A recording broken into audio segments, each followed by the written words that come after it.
If you think what web designers do is just build websites, then you're wrong. Well, what real web designers do is they solve real big business problems. And in this video, we're gonna cover what exactly those problems are and understand how I solve them and communicate them with my clients. This is potentially one of the best and very important videos that I've been doing. So stay tuned, guys. Hey guys, what's up? I'm Suresh Maite and welcome back to my channel. So I'm very excited about today's video because this topic is something that I'm really passionate about. Okay, guys, what I think and believe is you should never try to sell a website to anybody or even your clients, because all your clients or anybody care is like solving their problems, solving their own problems. So if you really want to sell, then sell about solving the problems and talk about the problems, right? And guys, I'm also gonna share a very interesting framework that I've learned for understanding the problem, the impact of the problem, and how I communicate them with my clients, and and how I think about web design problem based on that framework. Okay, so in this video you'll gain insights into essential roadmap for mastering the problems that you need to specialize in, and discover key topics you need to learn to become an expert, and learn effective ways to communicate them and discuss them with your clients. So without further ado, let's jump into it. So I'm just gonna run through all the problems and we'll start diving deeper into some of them, okay, to give you the framework into how I think about them. Alright guys, so let's get started. So here are the top 10 problems that web designers solve for businesses. Customer can't find us online, customer don't trust us, we don't capture enough leads, not enough visitors are converting, the website looks bad on mobile, we look outdated, our website is hard to maintain, our competitors have better websites, we are not big enough, our clients feel ashamed when they're showing their websites to clients, prospects, and friends. So these are the top problems that I've come across to be a really big business problems. And yes, different clients or different people in different niche might have other problems that you need to discover, but definitely not all businesses and clients are gonna have all these problems. But this is a pretty big set of problems, right? And most of the people that you'll talk about will have this. Okay, now guys, try to do this. I want you to understand what these problems are and what are the causes of these problems and how do you solve these problems with web designs, and then how to talk about the problem and their impacts and their underlying causes with your clients. So now let me show you how the framework works, okay? So after when you understand what these problems are, you list them up and you create a table which is basically called the identification which is called the problem identification matrix. And basically what you will have is in row number 1 you have the problem, and then you have the impact on the business, and then you have what I know about the problem. Okay, here's how the table should look: problem, impact on business, and then what I know about the problem. And let's go back into the problems, and we have and try to go through some of them and dissect them in this way. So let's go with customers don't trust us. Why is this actually a problem for the business, and what's the impact on this business? Let's say your customer visits your website and they don't trust you. Well, how do you feel, and what is the impact, and why does this matter? Well, it matters because if they are not trusting you, they're probably not gonna do any business with you. So the impact on the business is they're not buying from you, or they're not contacting you, or they are not doing business with you. Basically, it means you're either losing money or definitely not making as much money that you would like to. Most of the problems that I showed you on the list, when it gets translated into impact on businesses, just because the goal of business is just to make money, it's usually to make money, then a lot of the impact is going to be these things which may cause the fact that they are impacting your ability to make money, or they are making you lose money. So when customers don't trust you, you're losing money. Now, what do I know about this problem? So this is where you become an expert on this problem. Okay, I'm just going to share you some of my knowledge about what creates trust in a website. Okay, so first of all, how it looks and how it feels. Okay, as humans, we have bias. We inherently tend to associate with beauty and with quality, and this bias is widely recognized as psychological effect.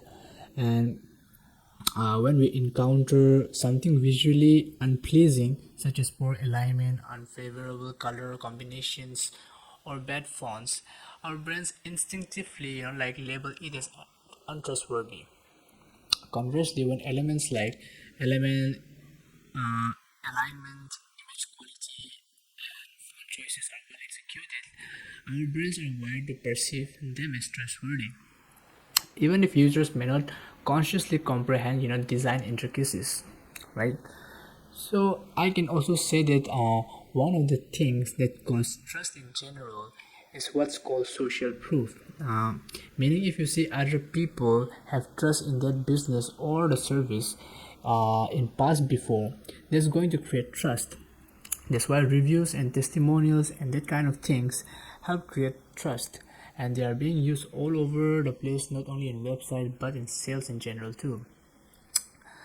I can, come and make the recommendations. If you want to increase the trust in your website, we can add one of these things like, reviews, number of testimonials, and all these kind of things.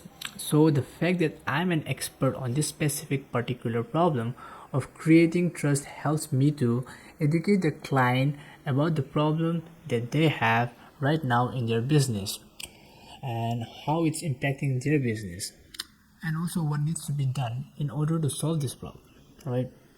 So now, when I talk about this, even if you are now the client and I'm just explaining this to you, first of all, I'm providing value to you right now by educating you the problem. You might not even know that you have this problem and what your business might be losing money because it's badly designed, because it lacks social proof, and so forth and so forth. Just by helping them and educating them, you show them that I'm an expert, and immediately they will say, wow, this person is smart. This person knows about the problem. This person knows how to solve this problem. I want to work with this person to help me solve my problem, right? Now let's keep going. Let's tackle another problem. Not enough visitors are converting, right? So poor web conversions can have significant detrimental effects on the business, impacting various aspects of performance. Lost revenue. A website with low conversion rates translates to missed opportunities for sales and revenue generations. Visitors may not be converting into customers, leading to a direct financial impact on the business. And then ineffective marketing, marketing efforts, whether through advertising or SEO, become less efficient when the website fails to convert visitors into customers. The results This results in a lower return on investment for the resources invested in marketing campaign, and reduce customer lifetime value. Okay, a website that fails to convert customers may struggle to build long-term relationships. This reduces the overall lifetime value of customers, as they are less likely to return for repeat business. So in a summary, poor web conversions not only directly affects revenue, but also has broader implications for a business online presence, like brand perception and competitiveness in the market. Addressing conversion issues is essential for sustained growth and success in the digital landscape. And now, what do I know about visitors are not converting? Well, now we can talk about some few web conversion principles. Okay, first thing first, homepage optimization. The homepage needs to be clear, compelling, and professional, giving a clear introduction to your company or business. And things like prioritization is essential to determine which product or conversion behavior holds the utmost importance, directing your visitor or attention to that specific element or product. and also testimonials and reviews. As I've mentioned earlier, clear CTAs, optimizing your call to actions, like craft sizable, vibrant, and unmistakable CTAs that clearly convey their clickability. After implementing this, track and analyze their performance to identify the most effective ones. So last but not the least, coherent design. Use white space, clear headings, icons, charts, and images. Maintain a simple color palette and consistent use of fonts. So I think you can start to understand, how we become experts and how we communicate these problems to the clients and what needs to be done in order to solve these problems. Now, as you can see just from just the examples that I've shared with you already, you can see that actually as a web designer, you need to become an expert on quite a lot of things, right?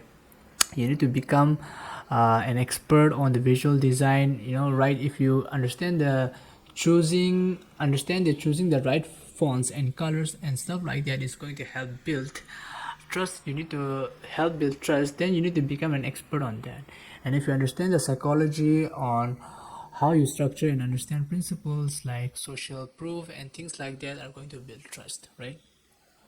Then you need to become an expert on understanding web conversion principles. If you understand that structuring the information in the right way and understanding its behavior resulting in conversion is going to make the visitors into customers, then you need to become an expert in conversion rate optimizer or information architecture. So it's actually a very broad field, so where you need to become an expert on these various different topics in order to become an expert on solving all these different problems that we talk about, that we can help our clients solve. But I want to encourage you to dive deep into each one of these topics so that you can develop really the expertise, so that you will know what you're talking about when you're talking to your clients and helping them solve the problems that they have. So guys, comment below if you understand what I talk about, and if there's anything that I can help you with, or if there's anything that you want me to talk about, then make sure to like and subscribe to this video, and we'll be sharing more of this in the following videos. Okay, talk to you soon, guys.